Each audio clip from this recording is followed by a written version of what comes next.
Good afternoon, everyone. Afternoon. I'm going to deliver the lecture and then we'll take any questions at the end. I'll be more than happy to take your questions at that point. It should last about roughly about 40 minutes. In Fyodor Dostoevsky's classic novel Crime and Punishment, we are introduced to an oddly pompous civil servant called Marmeladov, who states with solemnity, "Poverty is not a crime." He goes on, "But destitution, sir, chronic destitution is a crime. Being destitute, a man is not even driven out with a stick, but is swept out with a broom from the society of decent people in the most humiliating way possible."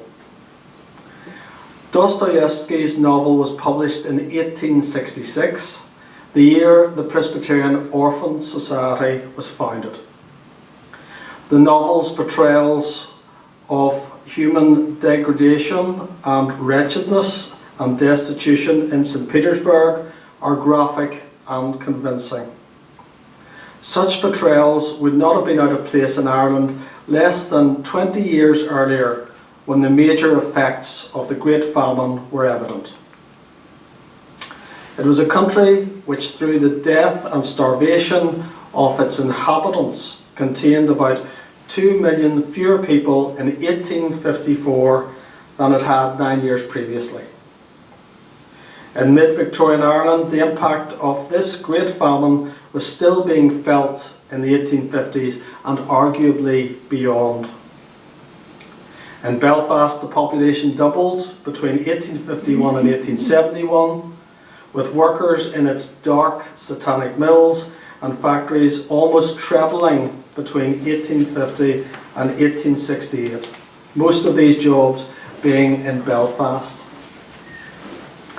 Within this economic and demographic context, with its associated poverty, destitution, and human wretchedness, the society was born. The increasing awareness of human misery evoked a philanthropic response by various individuals and institutions. Among these were the efforts of the Presbyterian Orphan Society and its principal movers, the Reverend Dr. William Johnson, Dr. Wilberforce Arnold, and Sir Edward Coe.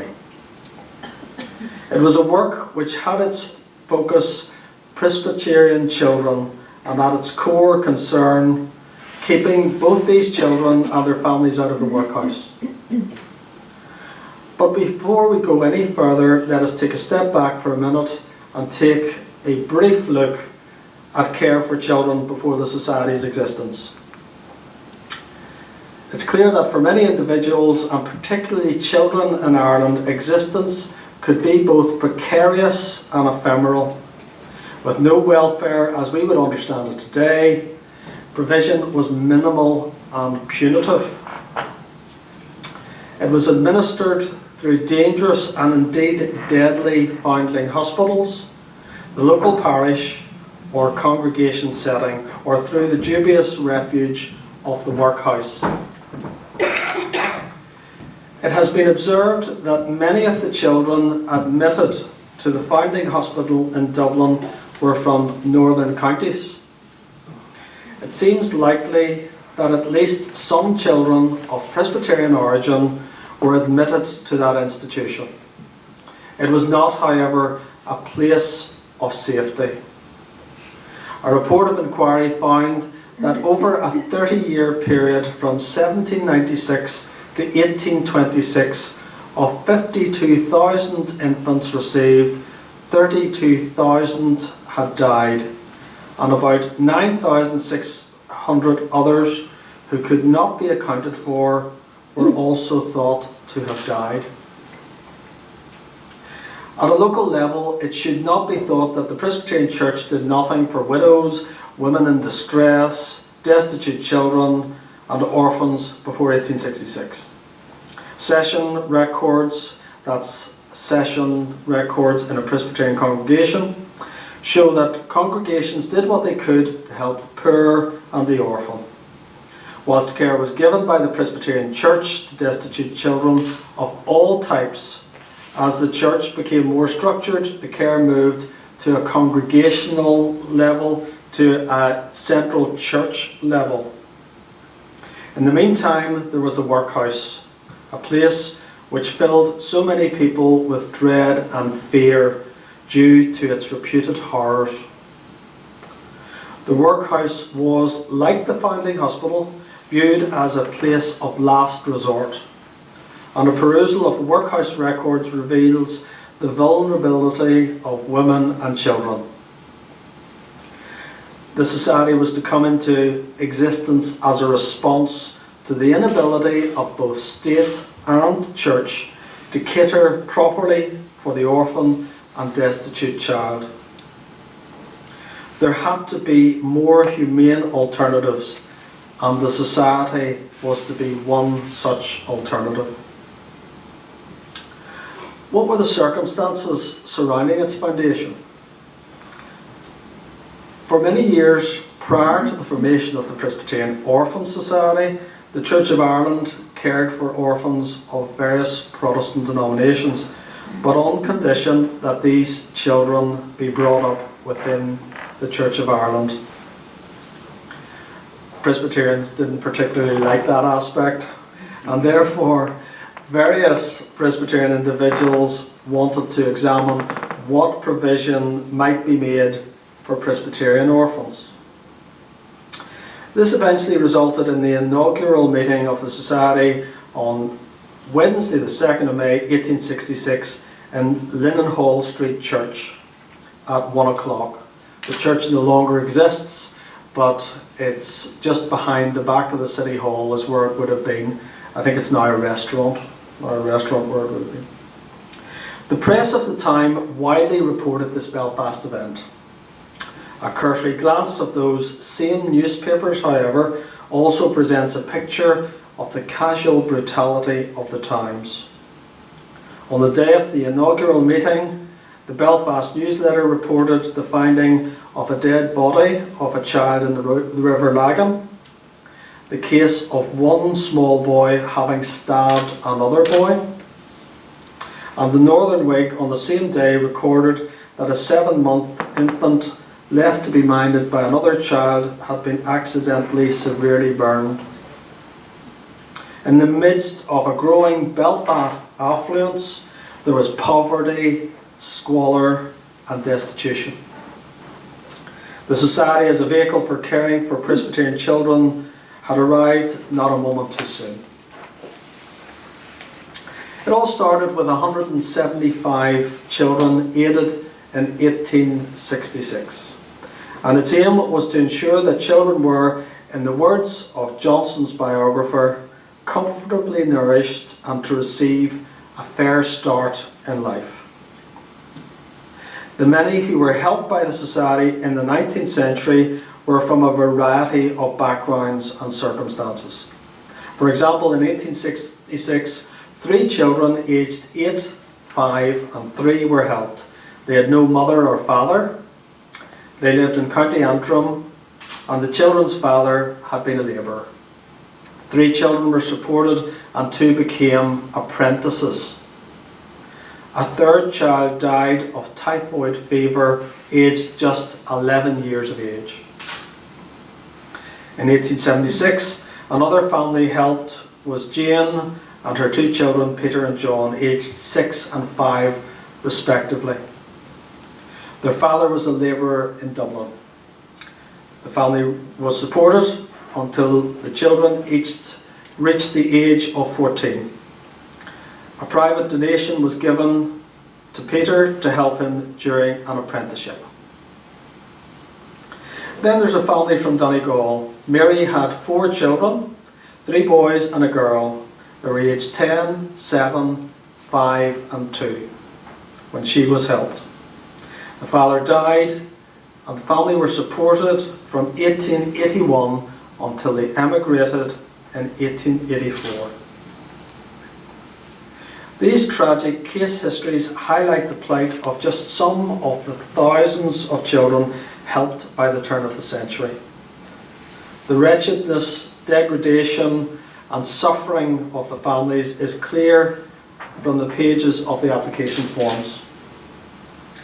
What is also clear is that the founders of the society were not just visionaries, but people able to organise, administer, direct and deliver care and support both effectively and efficiently. These qualities were to face their biggest test in the shape of the First World War, which stretched the society's resources to the limit. It was stated that at this time orphans were being made by the thousand, and I quote, by the bloody hand of war.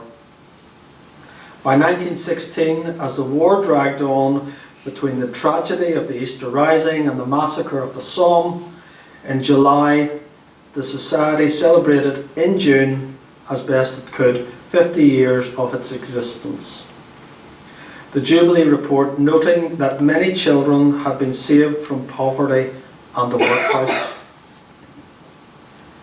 Any perusal of the Society's case histories relating to the First World War makes sobering reading. The rapid repetition of names and circumstances of death contains echoes of the mechanised slaughter to which many were subject. Whilst the facts are simple, the devastation was profound. For instance, James, a labourer and soldier, was killed in action on the 1st of July 1916 and left 3 small children, aged 3, 2 and 2 months.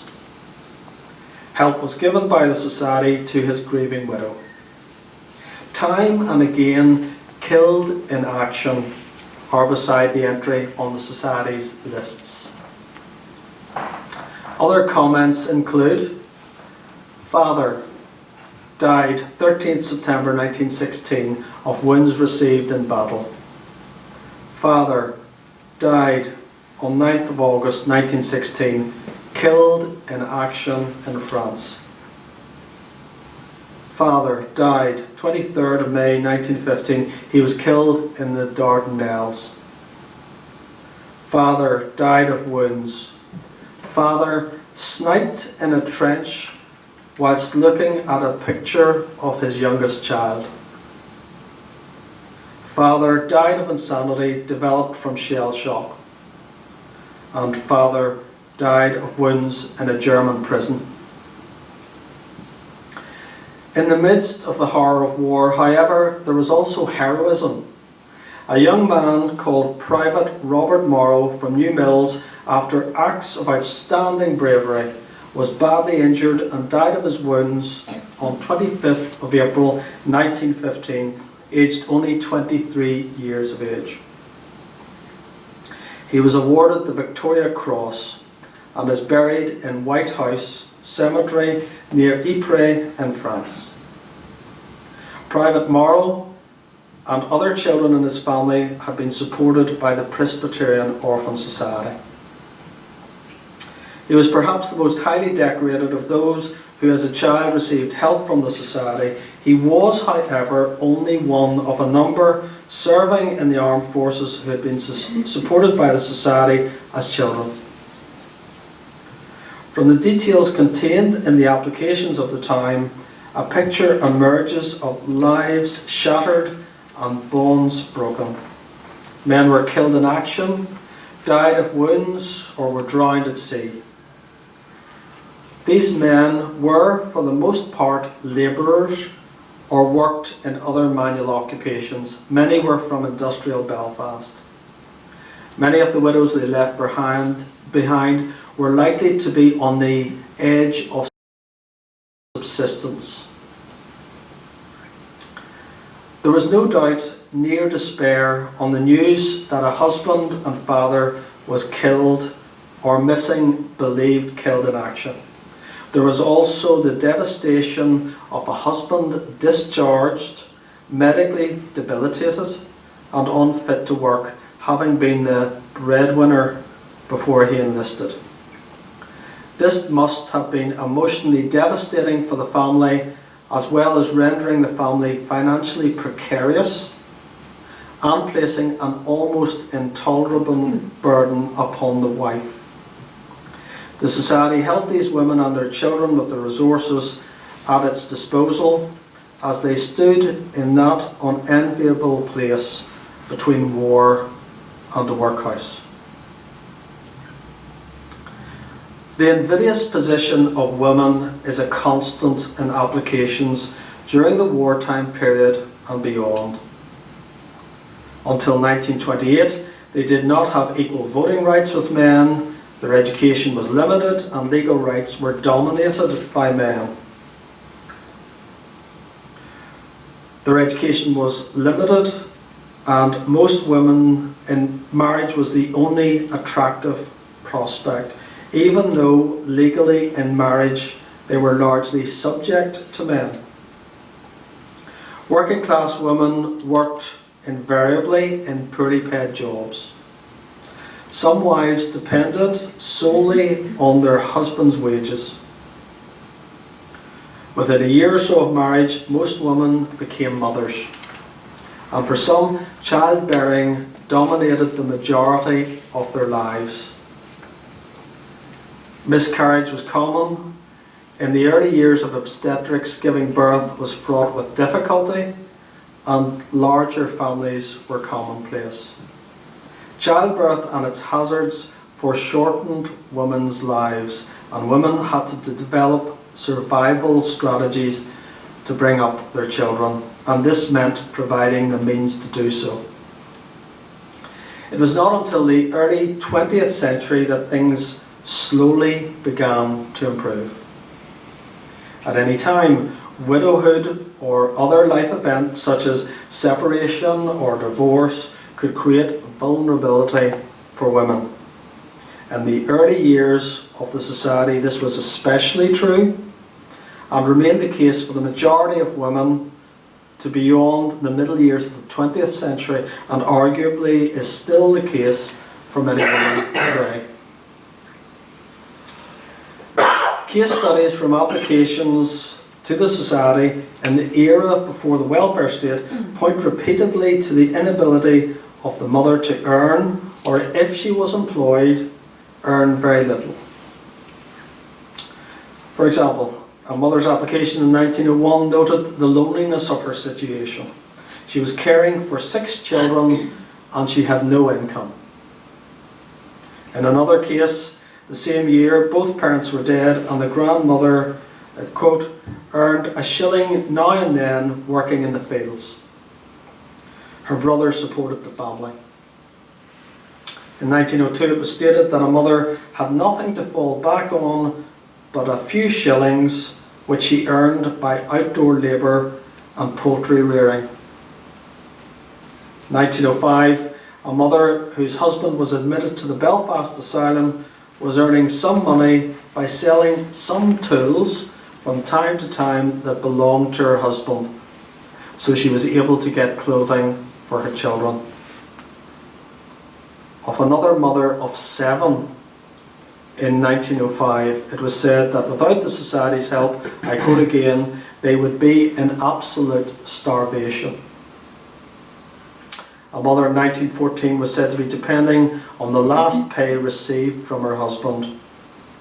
In 1925, yet another mother who had taken time to care for her sick child lost her job and had only a little work as a charwoman. In the first half of the 20th century, there's an increasing reference to war pension or state pension or widow's pension. In one case in 1916, however, it was noted that a widow received 18 shillings and rent and food exhausted more. It is not an unreasonable expectation that the women, wives and mothers that grace the pages of the Society's records should be seen as emerging like formidable and resilient figures struggling against adversity and developing survival strategies with ingenuity. It would not be unreasonable, but it would be inaccurate. What emerges from the record is the overall vulnerability of these women at risk of poverty and abuse, and some, perhaps more than some, on the edge of destitution. They were left inadvertently or on purpose by men to face a potentially precarious future. These women suffered, their situations left cruelly exposed to the vagaries of circumstance. Their innermost thoughts impossible to conjecture. In this context of pondering the suffering of others, I'm reminded of an episode of Colin Dexter's Morse entitled Cherubim and Seraphim, where Morse, in relation to the death of a young student, turns affectionately to Sergeant Lewis and says, "No one can imagine someone else's pain, Robbie. It's the human tragedy." It is indeed a human tragedy that the pain of many of these women was unimaginable. But perhaps worse, it was in more than some cases utterly avoidable. A number of these women remarried, some emigrated, and others sought evanescent pleasure in relationships which attracted the disapproval of both church and state. For many, the society was a crucial source of help at a critical time. For some, a lifeline in preventing the fragmentation or destruction of their family. For all, in the era before the welfare state, it was the only safety net they had available. Nationally, of course, the face of welfare was changing in the latter 19th and early 20th centuries as government thinking became more attuned to social issues. The foundation and development of the Johnson Memorial Orphan Training Home by the Society was a practical approach to welfare provision, in addition to the Society's provision of grants, and was innovative in its approach to need. The home was opened in August 1888, free of debt, and cost around £4,200. It would be the equivalent today, I think I'd taken the calculator and worked it out, about £500,000. It probably would cost really more to build, probably near £1 million is my guess. And it trained girls to become domestic servants, giving them educational training and lodgings. The years from 1866 until partition saw the society grow significantly. There were 175 children enrolled in 1866. By 1922, there were 2,759. In addition, grants had increased over the same period from £74 to £15,405. The society faced substantial challenges before partition. In the years after partition and up to the Second World War, there was economic stagnation and hardship in Ireland. It was also a period of changing attitudes. For instance, the annual report of 1943 records the decision of the governors to extend grants to the children of what they termed at the time, an old term now, unmarried mothers for the first time. The Second World War was also a major challenge to the society. Annual reports of this period were shaped by wartime concerns, some sharing common issues with those of the First World War, such as concern with the cost of living, anxiety about the lack of funds to meet the need, and efforts to ensure a commensurate increase in grants to address the increase in need. An application from an unmarried mother, as it was termed at the time, during the war helps illustrate the precariousness of the times. In 1944, Sarah's application was put forward on behalf of her 1-year-old child, Maureen. Sarah was a farm labourer in County Down, and she was said to have formed a relationship with a soldier who promised to marry her but then deserted her. She lived with her mother, who was also a farm labourer. The minister wrote on the application that they lived in miserable conditions, and the house where all three generations lived was, and I quote, "not worthy of the name of a labourer's cottage. It had a bed and a few sticks of furniture." A woman, poor, exploited and abandoned in dreadful circumstances, an application was put forward for help by the society in perilous times. The society helped readily. For Johnson Home, the wartime years were turbulent. By 1941, the home had been taken over by the military authorities and moved to Corlat House on the outskirts of Monaghan town. That was to avoid the bombs in Belfast.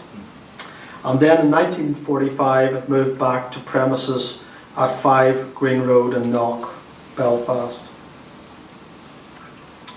The years of the Second World War were exceptional times, and the society helped to make a difference in a turbulent era when demand was plentiful and resources less so. The post-war decades saw the debate on the family and welfare take many turns, and the society faced a period of adaptation. In the 1940s, the welfare state came into being largely based on the Beveridge Report. In a new era of overarching state, the society was feeling a curb of its powers and probably subconsciously attempting to redefine its role. In its centenary year, the society was referred to by the then Prime Minister of Northern Ireland, Captain Right Honourable Terence O'Neill, in glowing terms as he addressed our 100th annual general meeting. The society was entering the modern age. This, however, was not to be a brave new world, but something of a dystopian future. Reflecting increasing marital breakup and a portent of things to come, there were also increased numbers of what were referred to as father deserted.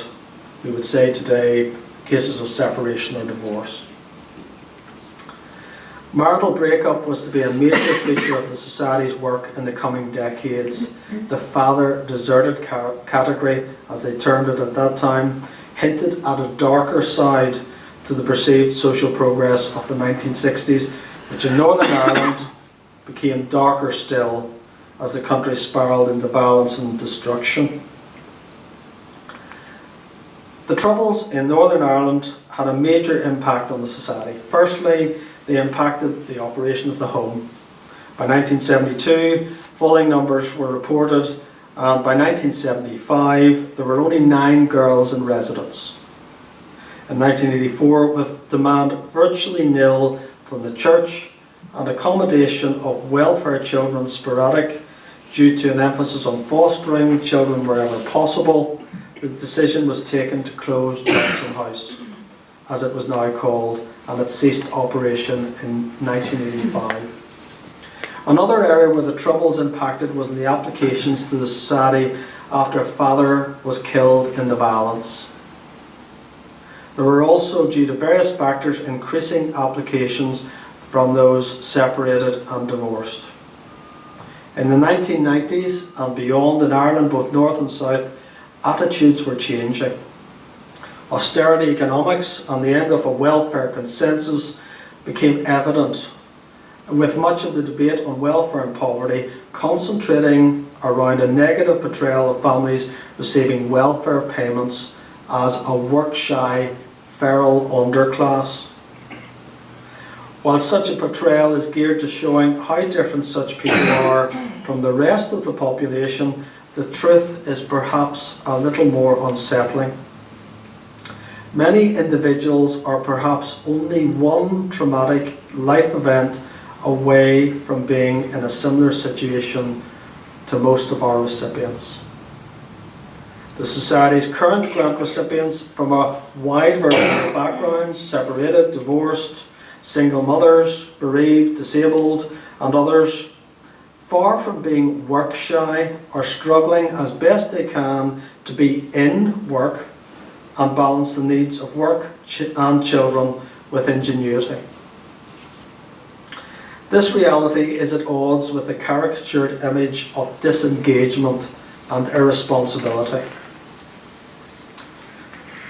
The welfare debate has been important in framing the context in which the society has operated. Through its independence of action and emphasis on grant as part of pastoral care, the society has, however, been able to maintain its commitment to families and its detachment from the prevalent political ideology, whatever that might be. In this gallop through 150 years of the Society's history, we might ask, is it possible to discern what common threads run through this unfolding story? I want us to start with generosity. The Society owes its existence to Presbyterian people, a statement which might appear self-evident.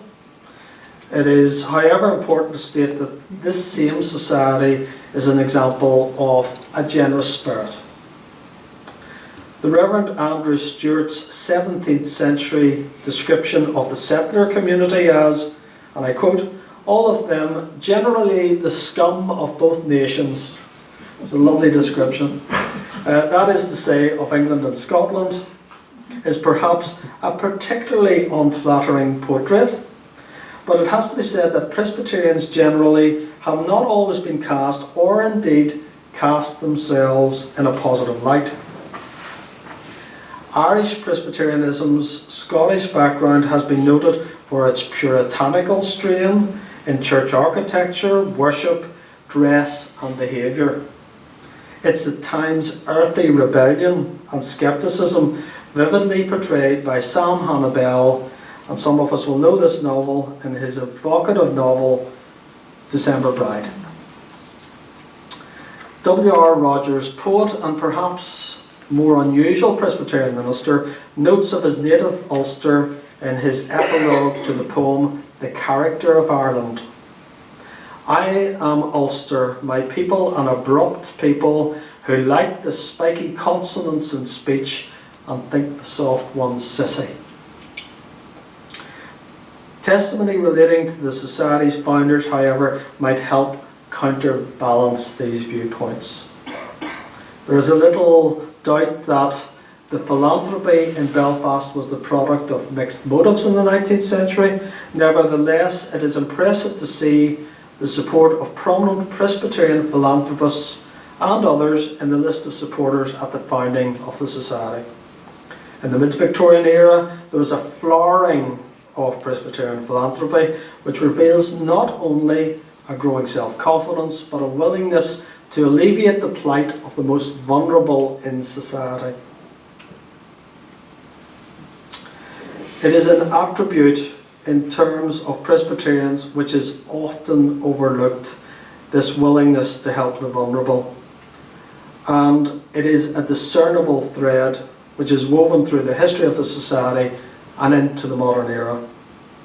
As we have seen, the philanthropy was a response to mounting social problems that could not be dealt with at a local level. Whatever its background, however, generosity and care was lavished by Presbyterians on the most vulnerable. Presbyterians have been characterised by a lack of ostentation, and it's perhaps this lack of enthusiasm for show and gratuitous display that has masked this generous and caring aspect of their nature. A constant in the history of the Society has been the vulnerability of women. Whilst the Society was able to make a difference in their circumstances, for most it is likely that vulnerability remained. This is not to define every woman helped by the Society as a victim, or deny that women were resourceful and resilient. A survey of 150 years, however, would suggest that whilst the situation of women has improved generally, particularly in the modern era, many struggled to make ends meet when the partner's earnings was not part of the family finances. In many such circumstances, women remain economically vulnerable, particularly in times of austerity. Theologian and campaigner Kathy Galloway states a UN statistic that women make up half the world's population, do 2/3 of the world's productive work, own 10% of the world's wealth, and own 1% of the world's land. Galloway was writing in 2008. Perhaps the most unfortunate thing about her statement is that nothing is likely to have changed in 2016 and is unlikely to change in the foreseeable future. Perhaps one of the most obvious yet remarkable threads running through our story is the continued existence of the society despite the massive sea change in social policy and provision over 150 years. It could be argued that Presbyterians in Ireland have not always been overtly concerned about social justice. The society, however, is concerned with social justice, and in assisting diverse family groups within the Presbyterian Church, it attempts to avoid judgmentalism. Furthermore, this non-judgmentalism is reinforced by ideas of a reciprocation and community.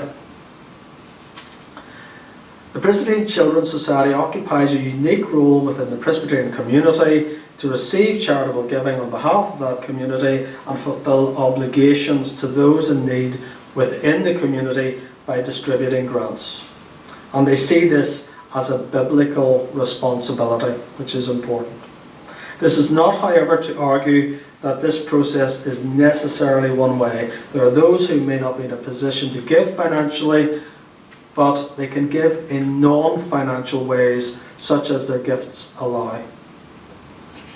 This, I believe, is a true reciprocation within the Christian community of the Presbyterian Church in Ireland. In an intriguing essay entitled Imagination and Community, the novelist and essayist Marilyn Robinson distills the essence of reciprocation and community when she says, "It is very much in the gift of community to enrich individual lives, and it is in the gift of the individual to enlarge and enrich community." The great truth that is too often forgotten is that it is in the nature of people to do good to one another. The Society is 150 years old in 2016. Over all that time it has provided grants to those in need. In Ireland there have been crises and catastrophes, advances and recessions, and a progression from the era of the workhouse through world wars and welfare state to the era of Wi-Fi. Through all that time the Society gave grants, the people changed, family circumstances altered, and monetary value of the grant changed over time, and its economic value to the family altered over time. One thing, however, has not changed.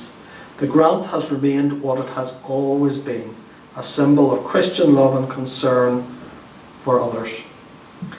This is the most important, the golden thread, if you like, running through the tapestry of 150 years.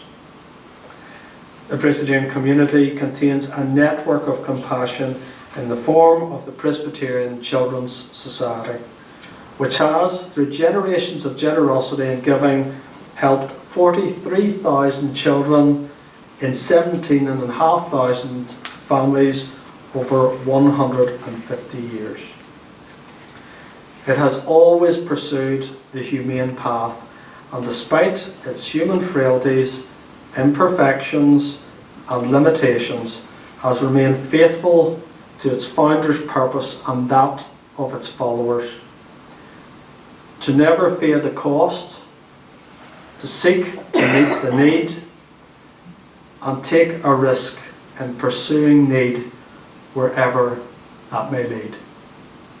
Thank you.